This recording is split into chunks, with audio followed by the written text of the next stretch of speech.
Welcome in, guys. We got our first full slate of NBA and MLB going on today. We had a couple of basketball games going on yesterday, but we got a full slate in the NBA. We got a good 10-game card in baseball. And then obviously this weekend, baseball gets in the full swing of things, a couple of 15-game cards.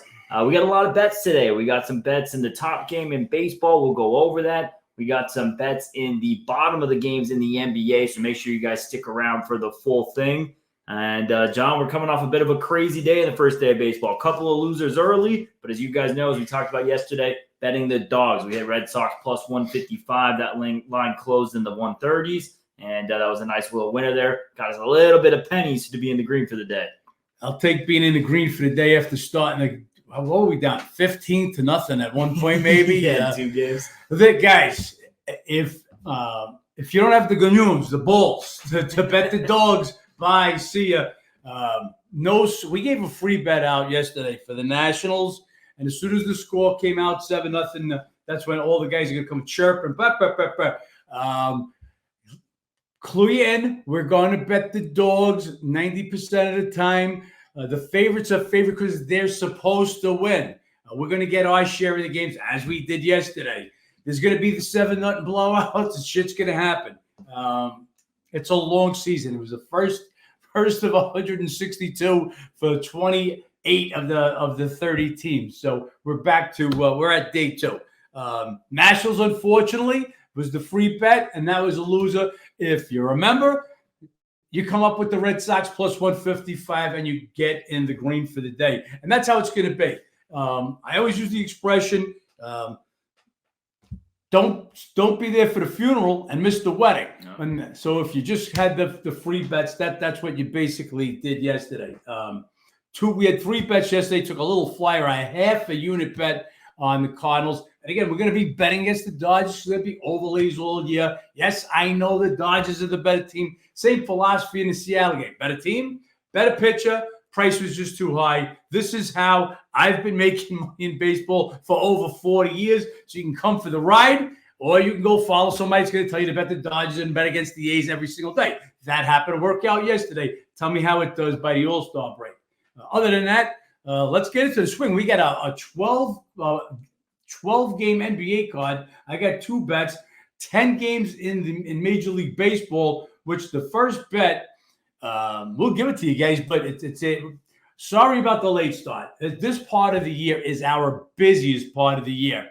You've got NBA in full swing. You got Major League Baseball starting up, and the startup of a new season is always the toughest. Rating the teams, getting the right feel, who's coming out of spring training. So we were a little late getting our previews up today. We apologize ahead of time to our members because we know a lot of you guys like to read the previews. And unfortunately, by the time Ben airs this, the Met Brewer game is going to start, and we get the Mets in that one. Ben, tell them why. Yeah, Mets guys, even money here at home. You got both these teams. We talked about it yesterday in a bit of a transition season, but Mets have a pretty good lineup coming back. Pitching matchup, obviously Peralta pretty solid. I mean, he's their now ace with Burns and Woodruff gone. So Peralta is the ace of this Milwaukee staff. He had really bad home-away splits last year. As far as on the road last season, 4.34 ERA, almost sub-3 at home. So tough to want to back him on the road. Then you got Quintana, who missed the water last year. He was really solid the prior year. And then when he came back last season, he was great. 8 of his 13 starts, quality starts, 2.76 home ERA. You got a better lineup here with the Mets. I mean, if you had Peralta at home, you could say he has a pitching edge. But I'm going to give Quintana the pitching edge here at home today. And we're looking at even money for a better lineup and a slightly better pitcher in the home opener. Give us the Mets in this one. Yeah, that's where we're going in the first game. And that actually right now is our only Major League Baseball bet. So unfortunately, unless you remember, you won't be getting at that. Next game is another game that was supposed to get played yesterday. Mets were supposed to get played yesterday. So was the Atlanta-Philly game. They're in Philadelphia. Great pitching matchup here. Strider and Wheeler. 2 guys. Strider's a beast against Philly in the regular season, but they did catch him in the playoffs last year. Wheeler just he goes out on there. Was it 11 of 12 quality starts against the Braves, including playoffs. So a great pitching matchup. We make the Braves still We talked about it yesterday. To me, Braves are a 100-win team, 100-plus win team. Philly, same team. They're a 90-win team. Braves still just a little bit better on the road than Philly is at home. Give them a little edge here, a little playoff revenge. I think the number's right where it should be. They have to be a big swing for me to like anybody, but should be a real good game. That playoff revenge, always big. Absolutely, always big. Could be a fun game there as far as some pitching props maybe. You got Pirates at Marlins next. They went yesterday. This Pirates team rallied back. I mean, they were down big early. They forced extra innings. They had a couple of scary moments there in the 10th and the 11th where Marlins had a runner on third. Bullpen held it down. They pulled it out 6-5 yesterday. They had the bats going. Marlins had a good amount of hits. Luis Arias, though, hit over 350 last year. Set a Marlins franchise record. Was the batting champ. Went 0 for 6. So typically a guy you think you're going to do at least for one hit, but expecting a couple. Didn't get any. We'll see if he bounces back today. Pitching matchup. Give me the edge to Perez here. It's going to be Perez versus Puke. Perez in 2022 was the Rangers' best pitcher. Then they went out and got DeGrom. They got Eovaldi. Obviously, they got Montgomery and Scherzer at the deadline. And eventually, through all of that, he ended up going to the bullpen. They kind of used him as a long reliever in the back end of last season. Had one rough outing in the playoffs, but he was great in the spring. Allowed one run across 15 innings, 16 Ks, 6 walks. Expect some good stuff from him. Marlins, a lot of pitching injuries, so Puke, he's the second man up. Wouldn't expect too much from him. Had pretty solid numbers in the spring, but I would give the pitching edge here to the Pirates with Perez. And Pirates played good in April last year, so it would be Pittsburgh or nobody here for me in this one. I get the Rockies. Yeah, you can talk about what they did yesterday. What could we say about the Rockies yesterday? We told you before that game last night, if you watched the podcast yesterday, this team they're abysmal, certainly on the road. We will bet them sometimes at home when there's some value at Coors Field. I will not touch this team on the road. Today you've got a Rocky team again, terrible on the road.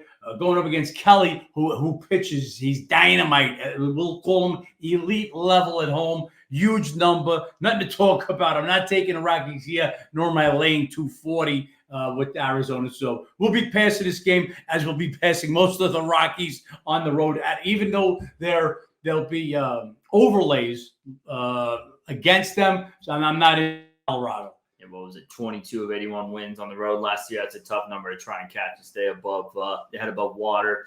We got Giants and Padres, your other NL West matchup going on today. Pitching matchup: Harrison versus Musgrove. This is a pitching mismatch. Got to see how Musgrove bounces back. Both this year and last year, he started off with international games. This year, obviously in Korea, he got roughed up for 5 runs. Last year was in Mexico. He started off against the Giants, who's playing today, and he was roughed up in that one for 7 runs. I was only starting against the Giants last year. Prior to that, though, in 22, a much better Giants team, he had 5 quality starts against them with a 1.07 ERA. I expect closer to that version of Musgrove against this Giants team than what we saw with him against Korea or last year against them in Mexico. Padres, they pulled out the bats yesterday, came back around in this game. I'm high on the Giants this year. No interest in going against this pitching matchup. Some juice on this game, but Musgrove and the Padres are nothing for me.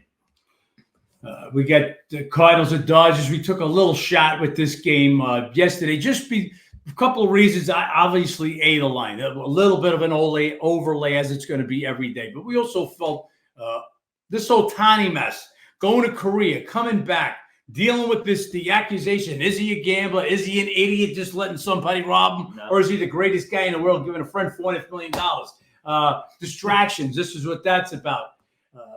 But the Cardinals, they finished last year terrible, but they walked away from the season. They're supposed to be a contender in the Central. I still think they will be. The bats didn't get going yesterday outside of Goldschmidt's home run, but this Dodger lineup, that top 3, if they're percolated, it's going to be a tough season betting against them. I don't see as much value today. If the number continues to rise, could be some value on St. Louis, but right now not enough to take the dog. We got a nice AL battle between a couple of rivals, Yankees and Astros. Used to be not too much of a rivalry. Astros just beating their heads in, but Yankees now, they won their last 4 trips on into Houston. Soto, big play last night to clinch up that game. Pitching matchup, interesting one. Rodon versus Javier.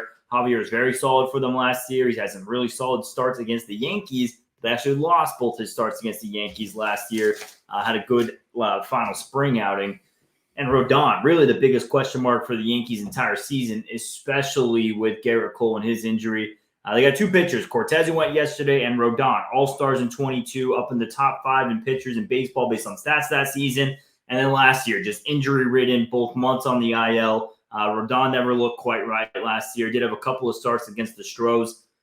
I want the Yankees in this game. Number got taken away. I have no idea what to expect of Rodon. He could look like we saw with Freeland yesterday and give up 10 runs against the D-backs, or he could look like that 22 version of himself. Where the number's at now, I'm not willing to bet the coin flip on what we see from Rodon today. Still, though, Yankees are nothing. That is the big question. The Yanks got off the deck yesterday, down 4-0. We stayed off them yesterday because we did not like Cortez, and they got to him early. But they got off the deck, come back, win that game 5-4. Soto doing it with a couple of walks and then throwing them out at the plate, throwing out the tying run at the plate. Great job for the Yankees. Can they come do it 2 days in a row? Well, they've done it now the last 4, I believe, in Houston. Last 4 games they've won. What is Rodon going to be? The other shops believe he's going to come back. They're all over the Yankees in this one. This game opened at $1.30. We're sitting down around at $1.15. So all the money's on the Yankees. A plus 125 was the number I wanted to take. Never got that number, so we passed it. To me, this number now is the right number. We got Blue Jays at Tampa Bay next. Bassett versus Savall in this one. Jays get a nice win yesterday. Their bats were alive. Guerrero with the home run. He had a big down year last year. They're trying to hope he gets back to MVP self. If he does, this is going to be a scary Toronto team. As far as the pitching matchup, Savall, he was god-awful in 22 with the Guardians. Comes back last year, had a terrific first half, looking like one of the better pitchers in baseball. And then he got traded to the Rays and just horrible down the stretch, especially amidst trying to catch the division against the Orioles. Bassett, I mean, he's one of these guys very similar to Keller going yesterday for Pittsburgh. He'll look great for 3, 4, 5 starts. And then next thing you know, he'll have one where he gives up 6, 7 runs you can't compete with. He had some pretty good outings against Tampa Bay last year. Would be a lean here to Toronto. I just think there's levels in this AL East. Yankees and Baltimore at the top. Toronto's at their heels and could be right there next to them. Tampa Bay and Boston a good bit separated from the rest of the 3. This is Blue Jays or nobody for me. Yeah, we talked about that yesterday with Tampa Bay. I just think they've lost too much. I can't see them competing with the top echelons in the American League East. Then we're looking at Cleveland, Oakland. Oakland, same thing as Colorado. Look at the games Cleveland, Colorado, and the White Sox had yesterday. And this is why we said these are the 3 worst teams in baseball. Absolutely ugly. Very rarely do I lay favorites, but I can only want Cleveland, especially they absolutely own the series. It's at 11 of the last 13 in Oakland. 12 or 14 12 or 14 now. So they own the series. Just don't want nothing to do with this Oakland team. They can't hit. Rockies can't hit. White Sox can't hit. Rockies, like I said, they'll maybe do a little something at home. Just not betting these teams. Put a couple of wins together. Maybe we'll find some value. You get a pitcher that's going well early in the season. This just seems like a cheap line. Not many times am I on the favorite, but I would be Indians or nobody. And the last game we have going on this baseball card, we have Boston at Seattle. Shout out Red Sox getting it done for us last night. And Sharps are expecting to get it back done again tonight. They have a lot of action on that game. That number's been absolutely crushed. And it's hard to want to get back in on at this price. I'm hoping they keep hitting it. If they keep hitting Boston even lower, I could be interested in Seattle here on a little bit of a flip in my angle on the game. Kirby, I mean, he was just absolutely dynamite last year, led the MLB in K-walk ratio, had really, really good numbers against Boston. 2 runs in 11 and 2/3, 13 Ks, 3 walks in those 2 games. They won both of them. He was elite at home, 2.7 ERA, and he was elite in the spring. And a lot of these guys had really rough spring trainings. His last time out, 1 run, 6 innings, 7 Ks, 1 walk. As far as confidence of what to expect from a pitcher on opening day, I would say Kirby's up there as far as one of the guys I feel more confident in. So originally with this game, with the price at the opening line would have been a Boston price. Now it keeps coming lower. If it gets maybe another 10, 15 cents lower, could be interested here in the Mariners tonight. We'll take a look at that one later. That's the baseball card, guys. And as I said, as of now, only one bet. That's the match, which will be started by the time, by the time you guys see this. Big card NBA today. Ben, why don't you start it off with the what do we got here? I'll take the top one. It's Clippers at Magic. This series, for the longest time, was owned by the Clippers. I think they've won 8 of their last 9 trips into Orlando, but they did lose the last one last year. They beat them earlier in the year. Neither team playing good basketball right now. Clippers have been losing. Philly had them beat. They sneak out a 1-point victory. Magic, really full flat for us. We jumped on them at halftime the other night against Golden State. Golden State played without Kuminga. Dre Green gets ejected 4 minutes into the game. We thought it was a great spot for Orlando. Orlando had owned the series in Orlando against the Warriors, but they fell flat. That's 2 straight losses for a team that's been playing great at home all year. So 2 teams right now all of a sudden not playing so good. Got to see if the Clippers are going to pick it back up. Magic, again, their max is where they are now. I mean, I think they've done a great job. Again, their last year's OKC. That's how I feel. Now, they don't have the picks and stuff to move to that next level, but they're on the rise. Should be a great game. I think the line is right where it's supposed to be at 1.5 right now. We have the other LA team, the Lakers, going up to Indiana. Lakers, this team playing terrific basketball right now over the last, since February 1st. The only 2 teams better in the NBA are 1 seeds, the Celtics and the Nuggets. So they're doing something right. And there was a lineup switch. That's when they took out Prince from the starting lineup, put in Hachimura. It's nice to see the correlation to a big change like that with the wins. You can kind of put it to something. They're playing good ball. Now, what is it now? 5 straight wins. It's the problem is this Pacers spot. You got the Lakers in the midst of a road trip. They won the first 2 games, a tough one at Milwaukee. You get the back-to-back at Memphis. This is supposed to be the hardest game of the rest of the trip. After this, you get Toronto, Brooklyn, and Washington. So that should be pretty easy for the last end of this trip.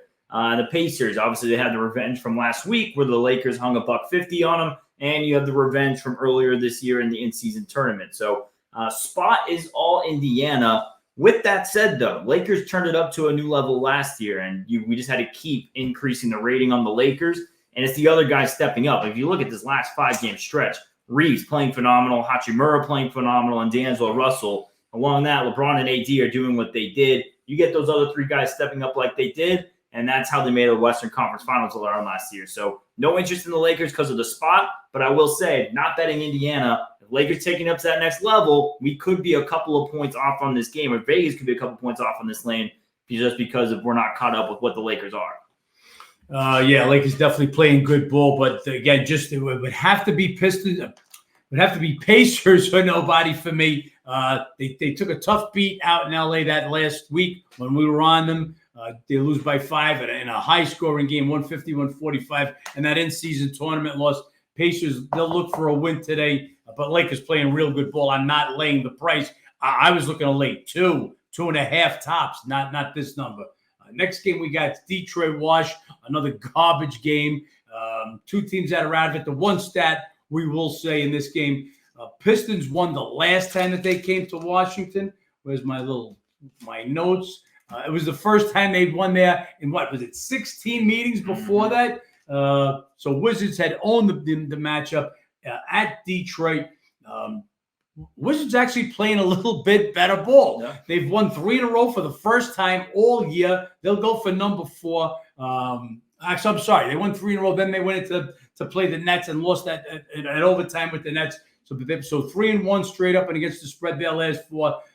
Detroit's just been getting beat down pretty much every game. And they're at the point of the season where they're resting Cunningham on games that they're not back-to-back or anything. He's going to be questionable again tonight. Ivy didn't play the last game. He's also questionable. So if you're looking at it again, you're looking at Wizards or nobody in this one. It looks like the Wizards are at least still trying. Poole put up a monster game his last time out.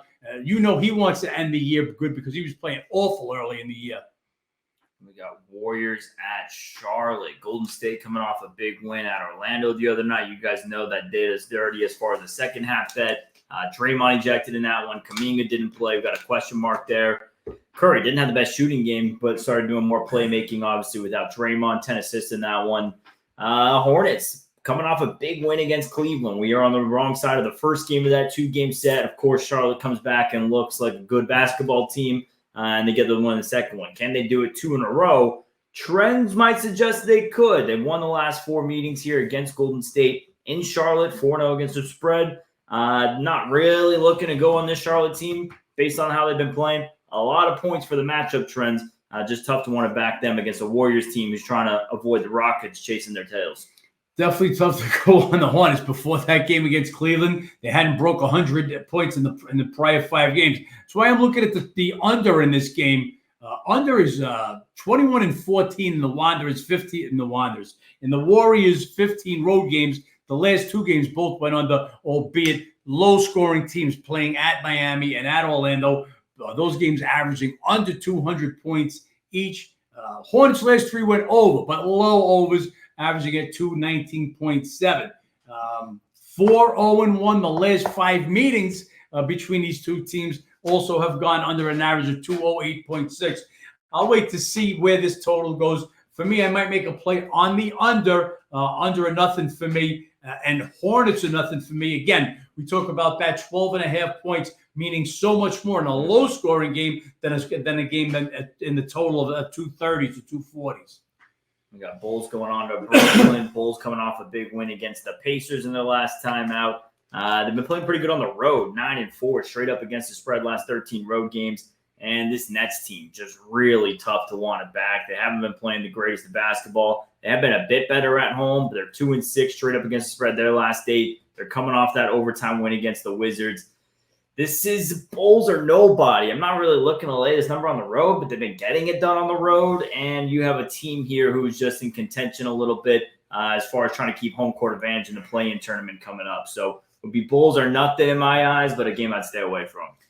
Yeah, I think you got Bulls coming in here with double revenge. They'll look for a W. Like you said, Nets, the 2 teams they beat were the Wizards and Toronto Raptors, 2 of the worst teams in the NBA right now, so not much to speak of there. What do we got next? Philly at Cavs. Here's a game I'm looking at. If you saw the end of the Philly-Clipper game the other night, so what did Obrey tell the 3 refs? Yeah, I think he said, "You're a bitch." Yeah, your mom's a bitch, your dad's a bitch, your grandma's a bitch. So he hit all the notes. So now there's been no talk of a suspension anywhere, but we've got him in our previews. I mean, I don't know how much you're allowed to say, but I'm thinking being called a bitch might be one of the things you just can't say, especially given it to all 3 refs. Anyway, we've got him as question mark. Look, Philly needs Obrey. They need an all hands on deck without Embiid. This team is offensively challenged without him. They just run their offense through Embiid. They need him back if they're going anywhere. So we'll look to see if Obrey's in. We think Mitchell's coming back for Cleveland tonight. With that, LeVert just popped up, questionable last few minutes. This is a big number. Right now, they're showing 8 or 8.5, depending on your book. If they announce Mitchell's going to play, this number might tick up even a little bit more. Philadelphia's own this series, and I know part of that is because of Embiid. This shouldn't be a high-scoring game. Same thing. If we're looking at 9 and Cavs got to win by double digits, a low-scoring game may take a little shot here with the 76ers. We definitely need Obrey also, though, for the offense. Yeah, 76ers, 5 of their next 6 games on the road. Embiid's supposed to be traveling with them and working out with the team again. And there's a chance he comes back at some point on this trip. So there is hope for the Philly before the playoffs. We'll see what ends up happening with that. Next matchup, Blazers at Miami. This Portland team just decimated, absolutely decimated. They hung around with Atlanta for a little bit, couldn't get it done there. The Hawks ended up pulling out that game. Shout out the Hawks, by the way, beating the Celtics twice, shorthanded. No Trae Young, playing some solid ball right now. But how they beat them? Come down from 30 down, and then in overtime when Celtics had the revenge mode of the 2 days rest, and Atlanta was back-to-back. Hats off to Atlanta. Real good job. We're coming up on April, so it's Celtics time to choke away the it might be. Look, while we're there, we'll talk about that a little bit. This is the time of year. You take a team like the Celtics, pretty much already get locked up the 1 seed. Yes, they do need a couple more wins. These are tough games for them to play. And you'll see the teams that there's overlays on. The Rockets, the team that needs wins to get into the play-in. Teams that are trying to get to that 4 seed. A whole one of you guys should know by now, one of the top 4 seeds are your home teams, get home court advantage in the first round. Those are the teams that are playing. Teams that have got something locked up, or even you talk about the Bucks at this point, they're not going to catch the Celtics. Once there's enough room that the Knicks or the Cavs are going to catch them, these games get meaningless to them. So who's got something to play for? And that's the main thing. But throw everything else out the window at this time. That's why teams like Toronto right now, Pistons not showing up. Some of these teams, Portland, just not showing up. You can't even make a number on them. Go ahead, Ben. I'm sorry about that. Yeah, no worries. We got Miami at Portland at Miami, excuse me, and Miami not playing the best of all at home. 1-6 against the spread their last 7. Blazers, they have been hanging around some numbers on the road. 8-4 against the spread their last 12. Just absolutely decimated team. So this is the absolute slightest of leans to the Blazers. I have no interest in backing this team. I just refuse to lay this many points with Miami at home. So it's kind of the worst of two evils there. And as far as the team who needs wins, Miami, they're holding on to that 7 spot. They want home court if they're in the play-in. They're only game back of Indiana. They can still avoid this play-in tournament. Obviously, that's what they're eyes on. Let's look for a bounce-back game here from the Heat tonight. Take Phoenix and OKC also because I want to do the 2 that I've got. All right, so we got Phoenix at OKC. You got this Suns team. Talk about a letdown coming off a nice win against the Nuggets. Get a couple of wins at Denver this year. Last one, though, obviously without Jamal Murray. You have Nurkic, who's questionable or didn't play, questionable for this one.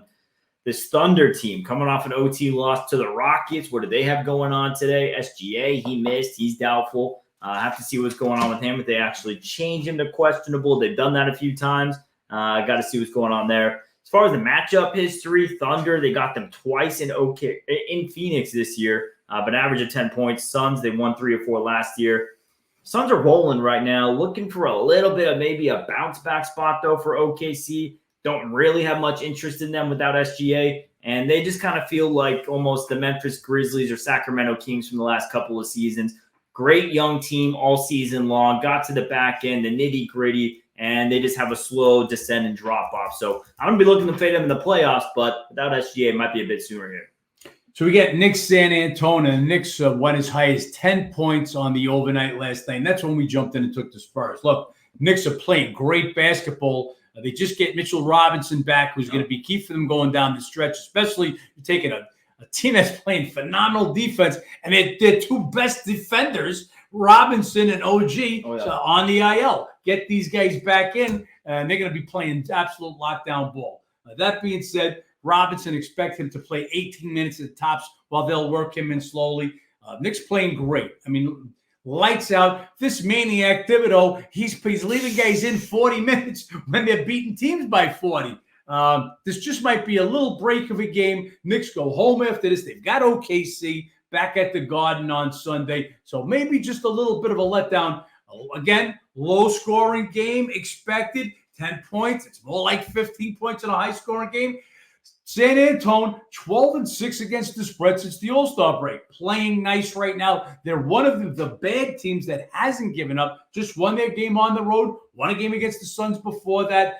10 points, too many points. Even though the Knicks are playing good, we get the Spurs plus 10 at home. Yeah, good spot there for San Antonio. We'll see what the Knicks. I think Thibodeau thinks with all these Villanova guys on his team, they're in March Madness. The way he's running those minutes right there. And then you said you wanted the next one as well. You take the T-Wolves Nuggets, and I'll take the other one. All right, we got Nuggets in Minnesota. Obviously, this is a bit of a battle for the 1 seed right now. Nuggets half game ahead, Minnesota and OKC. Wolves, I mean, Cat goes down. They've still been playing very competitive basketball. 6-1 their last 7, 8-2 their last 10 on the road.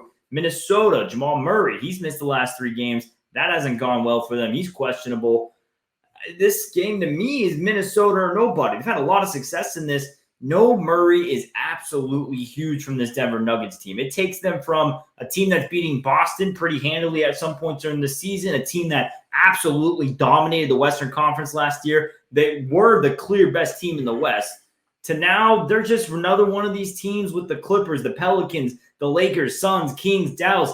Without Jamal Murray, anyone can come out of the West in my eyes. I think Minnesota's going to prove that a bit tonight. I think you're right. And Naz Reid has just stepped up for Cat. Now they don't have the depth because you don't have Naz coming off the bench. And if Gobert's going to be out, and they've been listing Gobert questionable and Edwards questionable every day. I didn't even put them in the previews.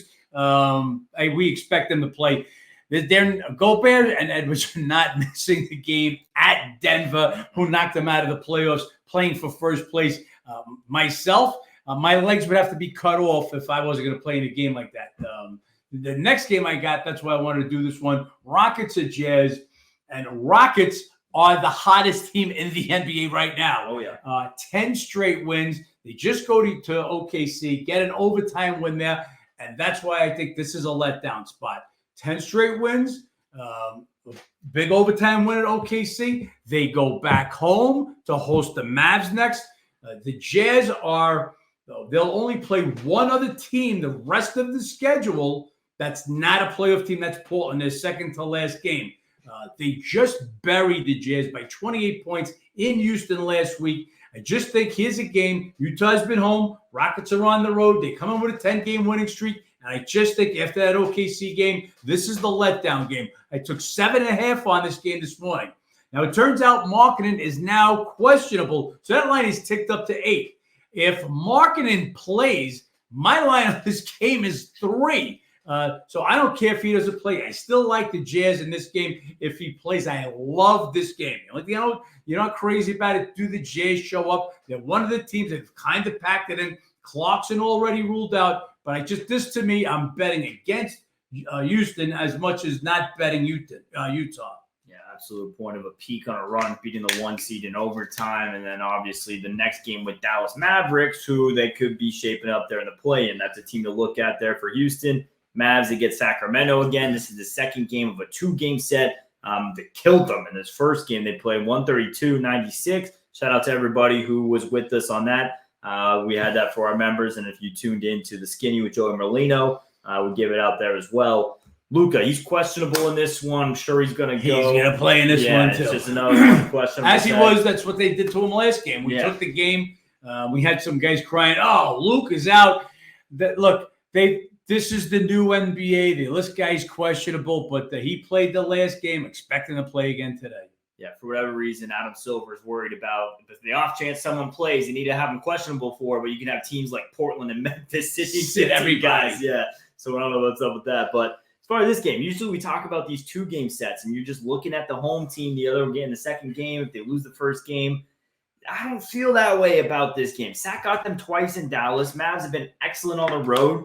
Behind Houston, they're the second hottest team in basketball right now. 9-1 their last 10. So with the only loss coming the game, Luka sat out at OKC. Yep. So 9-0 the last 9 with Luka in the game. Sacramento not getting it done at home. They're playing 500 ball, 5-11 against the spread. Sure, the spot belongs entirely to Sacramento here. Just feels like one of those season series. They're going to split on the road. And Dallas with 2 of your best players in the world, Kyrie and Luka. They know they want that separation, trying to get that 6th seed. I think they show up tonight and they take care of business in this one. Look, if Luka is out for any reason, it's a Sacramento game. Just close your eyes, bet the game. Then I could see the split. Mavs just 3-6 without Luka this year. So, but we expect him to play. Again, guys, this is why you want to be a member.